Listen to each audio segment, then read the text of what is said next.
Allez, une petite vidéo là, ça fait longtemps que j'en ai pas fait une.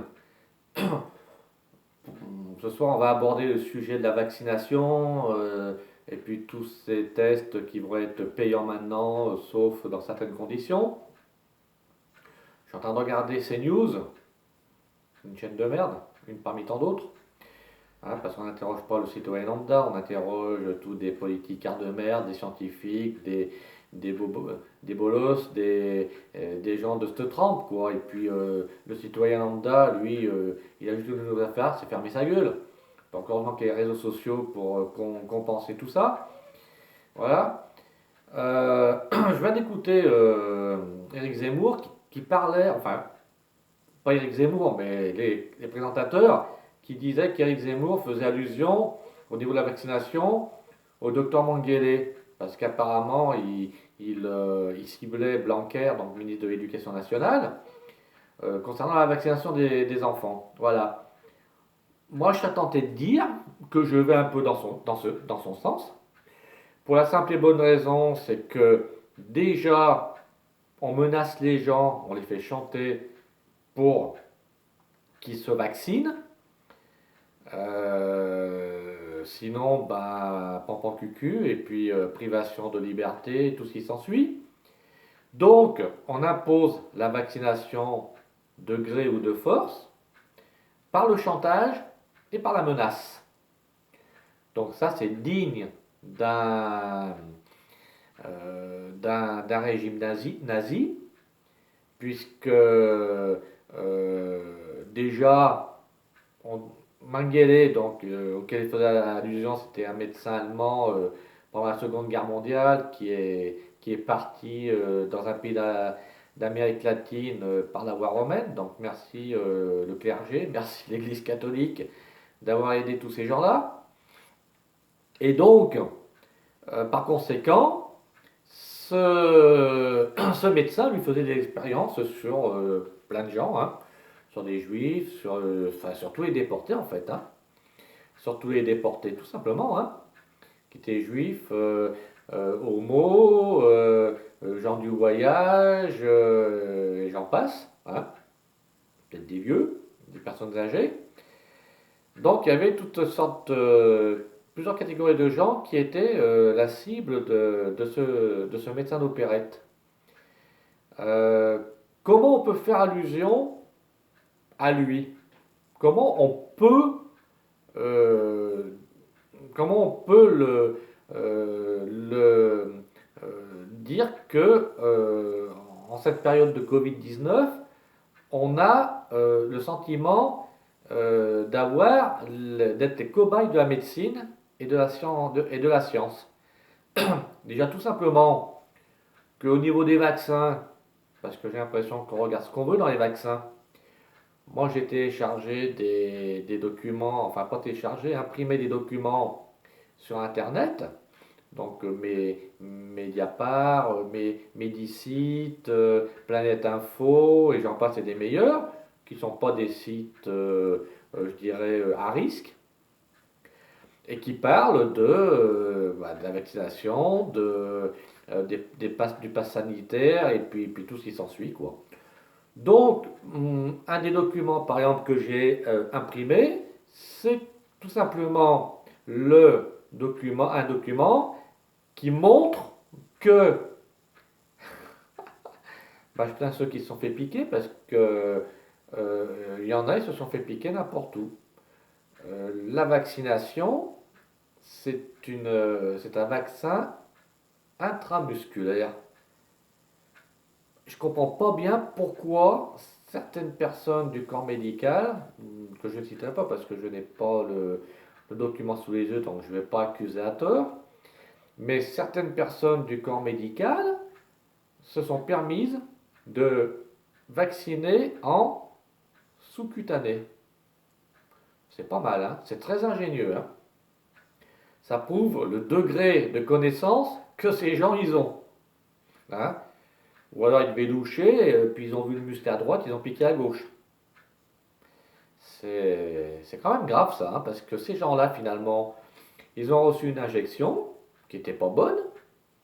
Alors je ne sais pas ce que ça peut leur faire au niveau des effets secondaires, mais le problème, c'est qu'ils vont être obligés de se faire repiquer pour avoir un vaccin dans les normes, c'est-à-dire piqué en intramusculaire. Voilà. Donc, du coup, ces gens-là, ben, ils se sont fait piquer pour rien. Ça, c'est un peu comme ceux qui sont partis dans les îles, en Martinique et en Guadeloupe, où il n'y a pas si longtemps que ça, il y avait une recrudescence de la pandémie. Donc, ces gens qui sont partis dans ces îles, eux, de toute façon, ils étaient vaccinés, ils avaient un passe droit, ils avaient un passe sanitaire, ils avaient des privilèges, ils pouvaient faire ce qu'ils voulaient. Mais arrivés sur l'île, ben, ils l'ont eu dans le cul. Parce qu'on leur a dit, bon, ben, il y a un regain de pandémie, donc vous avez le choix entre rester confiné 15 jours, 3 semaines, ou alors rentrer en métropole. Ah, ça fait bien quand vous avez fait un voyage pour rien, surtout qu'à Martinique et Guadeloupe, c'est pas à côté. Hein. Vous descendez pas l'escalier, vous ouvrez pas une porte et vous êtes en Martinique, hein, en Guadeloupe. Hein. Il y a des heures d'avion et des heures de vol. Hein. Donc, du coup, ces gens-là, et puis il y a le prix, hein, il y a le prix, hein, on leur a pas fait cadeau du voyage, on leur a pas fait cadeau du lieu de villégiature où ils se sont installés. Donc, du coup, ben, ils ont bien des boules parce qu'ils sont partis pour rien, puisqu'ils ont été obligés de revenir, entre autres, parce que je pense pas qu'ils voulaient être confinés 3 semaines, surtout s'ils partent 15 jours, 3 semaines, ça veut dire qu'ils passent leurs vacances en confinement. Voilà, s'ils partent 6 mois, c'est un peu différent, mais bon, ça m'étonnerait. Donc, du coup, eh ben, bien des boules, hein, puis des boules grosses comme des melons, ou des pastèques, parce que du coup, ben, on leur a dit, ben, c'est soit vous restez confinés 15 jours, 3 semaines, hein, voilà, vous regardez la jumelle, le paysage, ça sera pas plus mal, ou alors vous rentrez en France, tout simplement, vous rentrez en métropole, hein, voilà, vous avez vu la Martinique, vous avez vu la Guadeloupe, bon, bah c'est bon, vous l'avez vu, maintenant cassez-vous. Je veux dire, hein. Et ces gens-là, ce sont les premiers qui se sont rués sur les vaccins, hein. Faut pas rêver. Et eux, ils se sont dit, non, si on veut vivre, si on veut profiter, il faut qu'on se fasse vacciner. Donc on va y aller franco, hein, les yeux fermés. Voilà, bah, ils l'ont eu dans le cul, parce que finalement, bah, leurs vacances, in the baba. Donc, du coup, toutes ces, euh, toute cette procédure de chantage, de menaces, pour lesquelles d'ailleurs personne ne dit plus rien maintenant, parce que vu les manifestations qu'il y a maintenant, les gens sont en diminution, hein. Il y a de moins en moins de gens qui manifestent, donc il faut croire que tout le monde se complaît dans le système. Puis en plus, quand on voit les manifestations Gay Pride que c'est, moi personnellement j'ai été manifesté une fois, j'y suis pas retourné parce que j'ai vu un petit peu, j'ai pris la température, je vais voir un petit peu comment ça se présente dans les semaines qui viennent, dans les mois qui viennent. Mais pour le moment, on va dire que je vais regarder les manifs à la jumelle, parce que je ne vais pas aller manifester pour me retrouver avec 3 pédos intendus, hein, et puis une cinquantaine de membres de la Gestapo, de la police de Vichy, hein, donc avec leur char d'assaut à eau. Donc voilà, bon, ça ne m'intéresse pas d'aller manifester dans ce sens-là. Et entre parenthèses, quand on voit le coût de la vie qui augmente à vitesse grand V, les gilets jaunes, à mon avis, ils sont plus jaunes, ils sont transparents, hein, on les voit plus. Et puis personne ne dit rien, quoi. Tout le monde répond Amen. Bah, c'est pas mal, hein, il n'y a pas de souci. Hein, ouais, c'est sûr qu'un chèque de 100 euros pour 1000 euros de dépenser dans une année en carburant, c'est royal, hein, c'est royalement con.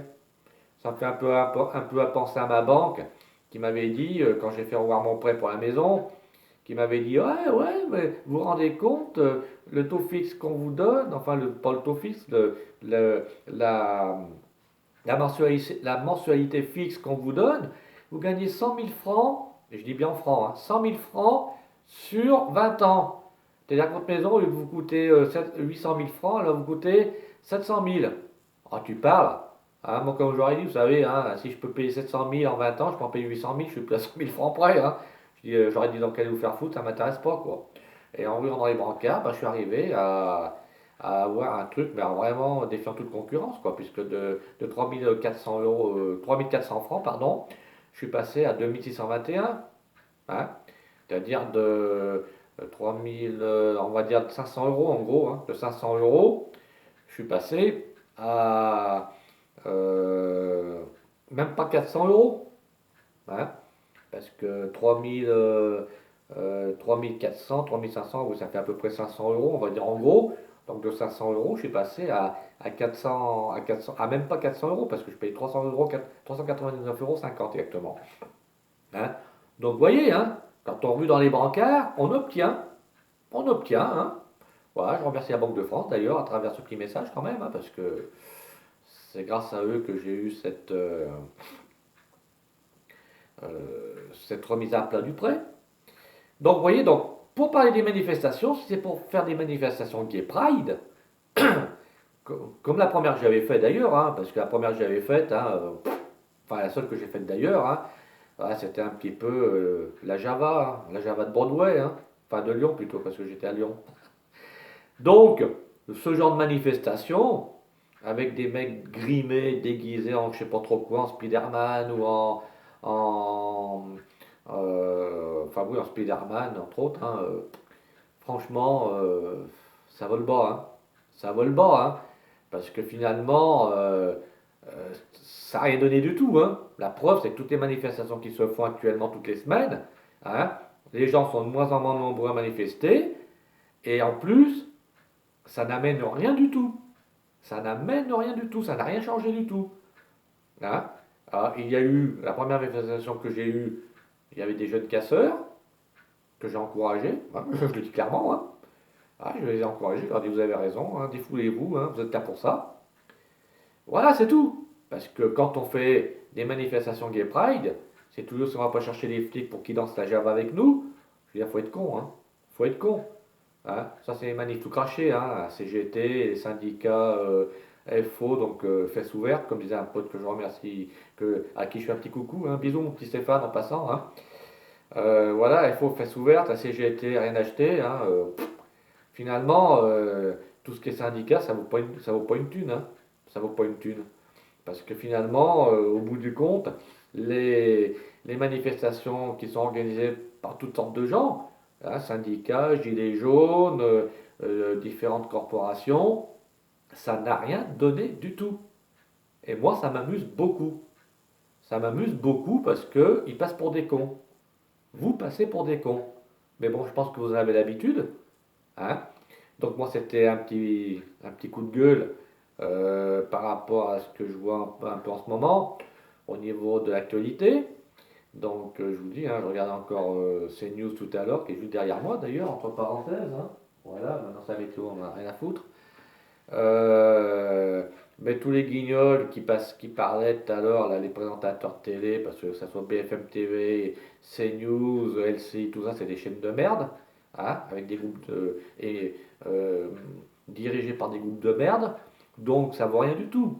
Hein. Elles sont pas représentatives de la société, ces chaînes-là. Et puis les présentateurs, animateurs télé, encore moins, hein, parce que alors, quand on voit les salaires qui se font, les costards qui se payent, hein, euh, à mon avis, je sais pas, il doit y avoir des entrées au Fouquet's, hein, ou alors sur le yacht à Bolloré, hein, pour remplacer Sarkozy. Hein. Donc, ces gens-là, ils me font marrer, que ce soit les mecs ou les femmes. Hein. Il n'y a pas un ou une pour taper sur l'autre. Hein. Ils sont tous logés à la même enseigne. Hein. Un pour tous pourris, comme disait Coluche. Donc, voilà quoi. Donc, le citoyen lambda, bah, lui, il est pas sur un plateau de télévision. Ou alors quand il est interrogé dans la rue, attention, quand il est interrogé dans la rue, on interroge les gens qui ne sont pas, entre guillemets, révolutionnaires. Hein. Parce que si jamais vous êtes interrogé par un bouffon de TF1, hein, avec sa caméra en plastique sur le dos, hein, et l'autre avec son micro acheté à King Jouet, hein, euh, si jamais vous êtes interrogé puis que vous commencez à lui sortir on va faire la révolution, on va tout faire péter. Alors vous inquiétez pas que vous passerez pas la télé. Hein. Ah, vous passerez pas la télé. Par contre, si jamais on vous dit, ouais, qu'est-ce que vous pensez de la vaccination? Ah bah oui, c'est bien la vaccination, faut se faire vacciner si on veut s'en sortir, parce que autrement, hein, autrement on va continuer à vivre comme ça, on va perdre nos libertés, gna gna gna gna gna gna, et vas-y, je te torche le cul, et puis vas-y, je te lâche les couilles, et puis voilà quoi, excusez-moi l'expression, mais faut dire ce qui est, hein? Faut dire ce qui est. J'ai pas l'habitude d'avoir la langue de bois, c'est pas maintenant que j'ai changé. Donc, quand on voit tous ces guignols de perchistes de télé, d'animateurs de télé qui passent dans les rues et puis qui font leur blablabla, blablabla, blablabla, et qui ciblent les gens qui veulent bien interroger, hein, ou alors qui ciblent tout simplement les articles qui veulent faire paraître sur le plateau de télévision ou à travers un écran de télévision, vous inquiétez pas que c'est pas des gens comme moi qui vont voir un article passer sur une télé. Hein. Moi, j'attends rien d'une télé de toute façon. Hein. Alors c'est pour ça que quand tous ces guignols-là, bon, quand ils partent à l'étranger, hein, et qu'ils font leur émission au pied d'un char d'assaut et puis qu'ils se font rouler dessus, comme une certaine époque, à l'époque de PPDA, hein, qu'ils avaient montré un reportage, le gars il s'était fait rouler dessus, bah, c'est bien fait pour sa gueule, hein. Il avait qu'à rester en France. Hein. Bon, je le plains pas ce mec-là, parce que de toute façon, les journalistes qui se font tuer à l'étranger, c'est comme les militaires, s'ils sont pas contents, ils changent de boulot. Hein. Puis c'est tout. Hein. Ils ont quand même ramassé les feuilles mortes en plein hiver. C'est la saison d'ailleurs, entre parenthèses. Hein. Donc c'est tout. Hein. On leur met un aspirateur souffleur dans les mains. Voilà, ils ramassent 3 feuilles, ils ont fini leur journée. Et puis voilà quoi. Ou alors ils vont ramasser les poubelles à Marseille. Ah bah non, ça pue et il y en a trop. Donc non, non, ils vont pas vouloir. Ils vont pas vouloir. Voilà. Donc ces gens-là qui partent faire leur petite guerre des médias, hein, leur petite guerre, euh, eh bien, bah, qu'ils y aillent. Ils connaissent les risques, donc ils ferment leur gueule, et puis c'est tout. Et quand on voit la mentalité qu'ils ont, tous autant qu'ils sont, moi personnellement, je ne suis pas du tout solidaire avec eux. Ça c'est clair. Voilà, donc c'était une petite vidéo pour, disons, ah oui, 17 minutes quand même, elle dure. Hein. Bon, on va faire pousser jusqu'à 20 alors. Euh, pour, euh, pour pousser un petit coup de gueule sur la situation actuelle, qui n'a pas évolué puisque le pass sanitaire est reconduit jusqu'au 15 novembre apparemment. Après, on va voir, hein, ça promet, parce qu'à mon avis, il va être encore repoussé, repoussé, repoussé. Il paraît qu'ils annoncent la 5e vague. Comme ma voisine, une de mes voisines disait qu'ils avaient prédit cette vague déjà en 2010, en 2020, en mars 2020, hein, ben, pour le moment, ça ne se trompe pas. Hein, parce qu'on en est à la 4e, ça c'est sûr. La 5e, apparemment, elle serait sur le point d'arriver. Bon, après courage, il y en aura encore 2. Hein. Donc si on s'en tient à ce qu'elle a dit, ma voisine, euh, dans 3 4 ans, on devrait peut-être, je dis bien peut-être, être libéré de tout ça. Bon, c'est-à-dire peut-être encore plus de morts et on sera un peu moins nombreux sur cette planète. Mais bon, donc 4e vague sûre, hein, on en a 4, ça c'est sûr. La 5e qui serait sur le point d'arriver, après à voir par la suite. Donc voilà quoi, le pass sanitaire il n'est pas prêt de se tirer, hein, il n'est pas prêt d'être supprimé. Moi je sais que personnellement, quand ils ont interdit à certains magasins, enfin qu'ils ont imposé le pass sanitaire dans certains magasins, dans certaines grandes surfaces, moi j'ai rien trouvé de mieux que quand j'allais à Auchan, j'y allais, là, je me suis retrouvé avec deux mecs, les pauvres, ils font leur boulot, on ne peut pas leur reprocher. Hein. 2 agents de sécurité qui m'ont dit non, vous n'avez pas de passe sanitaire, vous ne pouvez pas rentrer, vous êtes pas vacciné. Alors pour rigoler, je lui dis si, si, je suis vacciné pour l'été polio. Quoi. Il y a un gars, il me dit, il était vachement courant, le mec, il me dit c'est quoi ça? J'ai fait diphtérie, tétanos et poliomyélite. Moi, je ne savais pas ce que c'était, mais bon, je ne vais pas expliquer, je suis pas resté plus longtemps. Je dis allez, c'est bon, je ne veux pas discuter parce que tout ça va mal finir. Donc je suis reparti, oui, j'ai rigolé, quoi. J'ai j'ai balancé ma vanne, on va dire. Hein. Par contre, ce que j'ai fait un courrier à la direction d'Auchan Saint-Genis-Laval. J'ai coupé ma carte en deux. Hein. Il y en a qui renvoient leur carte syndicale. Ben, moi, j'ai renvoyé ma carte Auchan en 2 morceaux. Les petites cartes qui étaient avec, je les ai mis dedans avec, hein, c'est pas la peine de les couper, elles étaient déjà minuscules, donc voilà, j'aurais pu, hein, j'aurais pu faire des petits carrés, hein, voilà quoi. Mais non, j'ai pas, j'ai été quand même sympa. Et j'ai renvoyé tout ça à la direction d'Auchan avec un courrier en disant, ben, puisque les dispositions sont telles, ben, j'irai faire mes courses ailleurs, ça c'est pas un problème, hein, vous n'avez pas le monopole, vous n'êtes pas tout seul, donc moi ça ne me pose pas de problème, hein. J'ai été à Carrefour Market et Irini, j'ai été à Leclerc à Vienne, euh, et j'ai pris ma carte là-bas, hein.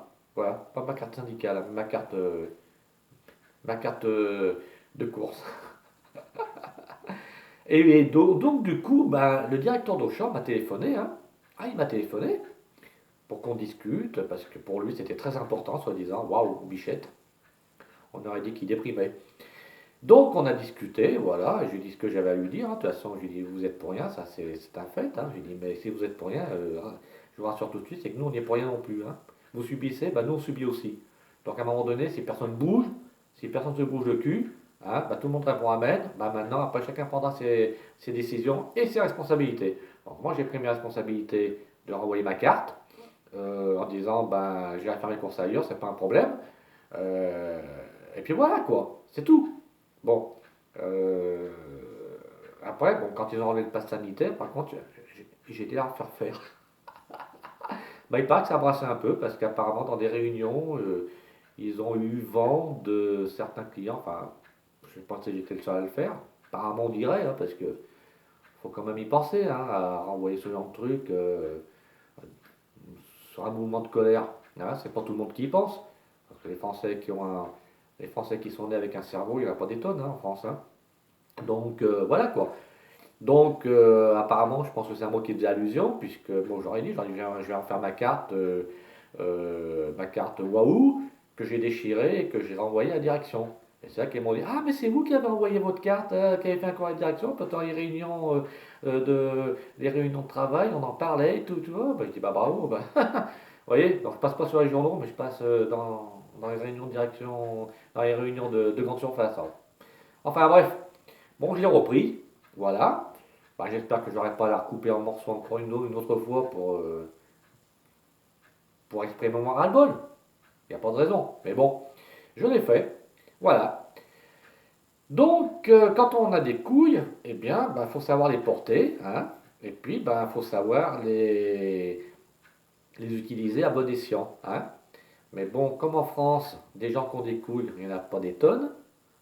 Tout le monde répond à main, tout le monde baisse son froc. Voilà. Et donc, du coup, voilà où on en est. Et on verra pour les élections de 2022 ce que ça va donner. À mon avis, de toute façon, voter pour qui? Ça, c'est la grande question, hein. Si on l'éjecte, l'autre, parce qu'on a l'habitude maintenant de les garder 5 ans, puis on les vire après, hein. Hein, qu'a demandé à Sarkozy et puis comment ça s'appelle, à Hollande, hein, au bout de 5 ans, on leur a dit, allez, casse-toi connard, au pluriel, hein. Enfin, cassez-vous connard au pluriel et allez voir là-bas si j'y suis. Et puis voilà. Donc Macron pétain, il va faire 5 ans et puis on va lui dire maintenant dégage, tu nous as assez fait chier pendant 5 ans quoi. Ah, pas de problème, c'est mettre qui au pouvoir? Mettre qui à la tête de ce pays? C'est ça le problème. Hein, qui est capable dans ce putain de pays de diriger, de le diriger correctement?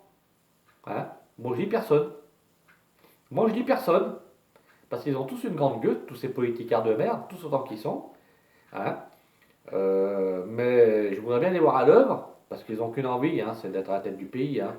Après, faire n'importe quoi, ça ils vont être vite mis dans le bain, à mon avis, hein. Je crois qu'ils y sont déjà dans le bain d'ailleurs, hein, parce que ça, faire n'importe quoi à la tête d'un gouvernement, je crois que là, il n'y a pas besoin d'avoir fait l'ENA, hein, l'École nationale des abrutis, pour diriger un pays n'importe comment, hein. Euh, vous mettez un cantonnier ou vous mettez un ouvrier métallurgique ou un ouvrier un mécano de chez Renault, là, un ouvrier de chez Renault, ne vous inquiétez pas, il fera pas il fera pas pire, hein. Il fera pas pire, hein. Voilà, même si vous mettez un gamin de 12 ans, hein, il fera pas pire non plus. Alors donc, tous ces politiques véreux, mafieux, bouffons, blaireaux et tout ce qui s'ensuit, hein, qui pue la merde, de toute façon, on va en quitter un pour en prendre un autre. Donc voilà. Donc moi, de toute façon, en 2022, j'irai pas plus voter que je n'ai voté en 2017 et en 2012. Donc voilà quoi, moi je pense que c'est ma carte d'électeur, enfin non je la garde quand même parce que il y a le maire et pour moi le maire pour le moment ça va, ça tient la route, tout ça, la métropole, bon je vais pas me plaindre, mais si un jour j'étais dans une ville comme Paris ou l'autre conne là, Hijo de Algo, hein, en espagnol ça veut dire fils de quelque chose, mais elle c'est plutôt une fille de rien à mon avis, hein. Donc elle voulait se présenter, elle a reçu une veste avant de l'avoir ouvert. Alors elle n'est pas prête d'être à la tête du pays, hein, parce qu'alors, vu les compétences qu'elle a, c'est comme Royal, hein, ça a été balayé, allez hop, ça a été aspiré avec un ventilateur très très grande puissance, hein. Enfin un aspirateur très très grande puissance, hein. Ça passera même pas au pouvoir, parce que si jamais ça passe au pouvoir, c'est que les Français n'ont rien compris. Après, comme les Français sont sadomaso, ils sont capables de voter pour n'importe qui, hein. Bon, ils en sont, de toute façon. Voilà, moi personnellement, ça ne changera rien à ma vie, hein. Je vous le dis tout de suite, hein, parce que personnellement, je m'accommode à toutes les sauces. Donc voilà, hein, depuis 2020 qu'on a été confinés, j'ai pas déprimé, j'ai pas eu de blues, j'ai vécu ma vie normalement, hein. Après, je bidouillais mes attestations, et je le dis clairement aussi, hein, et j'emmerde les pouvoirs publics à ce niveau-là. Et puis voilà quoi. Mais moi, rien n'a changé, hein. J'ai serré des mains, j'ai bisouillé mes copines, et puis voilà. Moi, j'ai rien changé hein, de ce côté-là, hein. Vous voyez, je suis pas mort, hein. Donc peut-être que ça viendra un peu plus tard, mais bon, pour le moment, ça va. Donc c'est tout du foutage de gueule, cette pandémie. On en a fait tout un plat, il fallait bien faire un buzz. Donc tout le monde s'y est mis, hein, les médias, les politiciens, les scientifiques, le corps médical. Tout le monde y a été de sa petite sauce. Et puis voilà, et puis le docteur Mengele, il a fait des émules, hein.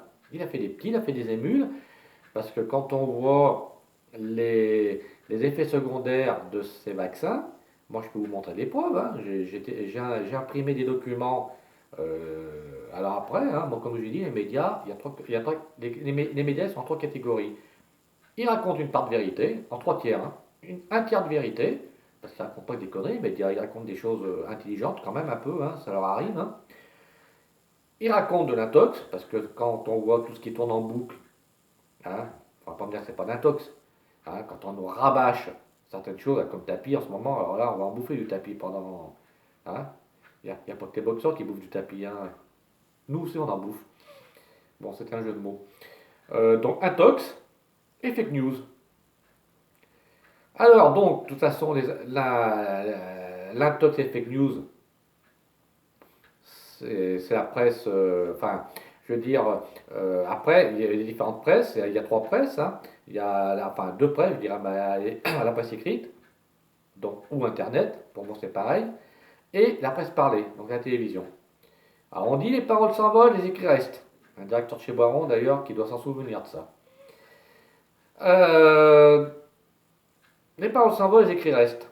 Il faut savoir une chose, c'est que les écrits, que ce soit sur Internet ou dans les périodiques, donc les journaux, donc la presse écrite, du moment que c'est écrit, c'est écrit. Après, que ça soit de l'intox, de la réalité ou des fake news, c'est écrit. Et ce qui est écrit est écrit. C'est tout. Bon, je rentre pas dans ces considérations. C'est écrit, c'est marqué noir sur blanc. Après, je veux pas savoir ce que c'est. Que ce soit la vérité, que ce soit des mensonges, que ce soit de l'intox, des fake news, je veux pas le savoir. C'est écrit. Après, il y a la presse parlée. Alors, la presse parlée, on pourrait dire, bah oui, mais les paroles s'envolent, les écrits restent. Ben, quand vous avez des guignols de journalistes qui balancent, par exemple, des conneries, je dis n'importe quoi, hein, des conneries sur la télévisée ou dans des reportages, puis après qui vont me dire, ah, par exemple, ah bah non, non, j'ai jamais dit ça, bah c'est pas vrai, j'ai été manipulé, blablabla, blablabla.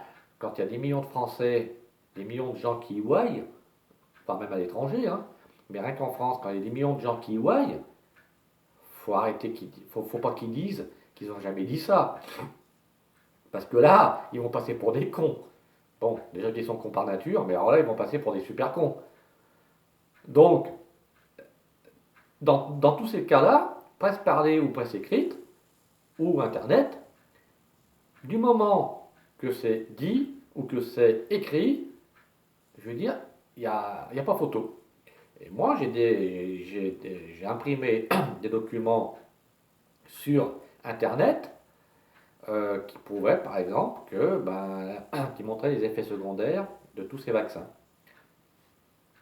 Et je peux vous dire qu'il y en a une tartine, hein. C'est même plus une tartine, c'est trois flûtes, hein. Ah, il y en a là, hein. Les, les effets secondaires qu'il peut y avoir, c'est affolant, hein. Et puis les exemples de gens qui ont témoigné de ce qu'ils ont eu après un vaccin, eh ben, ça donne pas vraiment envie de se faire vacciner. Donc, du coup, voilà quoi. Après, moi, j'ai reçu dernièrement mon dépôt de plainte à la CJR. Ben, la plainte n'a pas été reçue, elle a été reçue, enfin, elle a été jugée irrecevable. Alors, il faut savoir quand même qu'il y a eu cette fois, ils ont fait fort, il y a eu 1800 plaintes, parce que 2000 plaintes de déposer à la CJR, qui est la Cour de justice de la République, habilitée à traîner en justice des membres du gouvernement, sauf le président. Ça, c'est pas normal d'ailleurs, mais bon, ça, c'est la loi. Ce qui serait bien, c'est pour la changer, parce que il n'y a pas de raison que lui, il n'en prenne pas plein la gueule comme les autres, hein. Il n'y a pas de raison. Il fait des conneries. Premier ministre, c'est quand même, il agit quand même sur l'ordre du président, donc c'est facile de l'envoyer au casse-pipe. Après, bon, s'il est sadomaso, Castex, il est sadomaso, hein. Donc, comme Édouard Philippe l'était d'ailleurs, hein. Donc, ils étaient là pour en prendre plein la gueule, et puis, plus ils en prenaient plein la gueule, plus ils en demandaient, hein. Il n'y a qu'à demander à Canteloup, hein, d'ailleurs, hein. Canteloup se fait un plaisir à Bergerac les temps. Ah bah non, il y avait un match de foot ce soir. Voilà, il se fait un plaisir de se foutre de sa gueule, hein. Il a son costard à 3 balles, là. Voilà. Donc c'est eux qui en prennent plein la gueule et qui vont être traînés devant la Cour de justice de la République. Qui pour moi, je veux le dire clairement, hein, maintenant s'il y en a qui regardent, enfin, qu'ils en prennent plein la gueule, hein, pour moi je la juge incompétente, incapable. Parce que d'abord, premièrement, pour Édouard Philippe, qui a été perquisitionné, moi je pose la question, qu'est-ce que ça a donné? On n'a jamais rien su. On n'a jamais rien su, hein. Ça a été étouffé. Bon, après il y a Buzyn. Alors, Buzyn, pour le moment, on ne sait pas où elle dort, mais elle doit dormir chez elle, dans les bras de son mari, hein. Voilà. Hein, qui s'est fait une joie d'ailleurs de couper le ruban.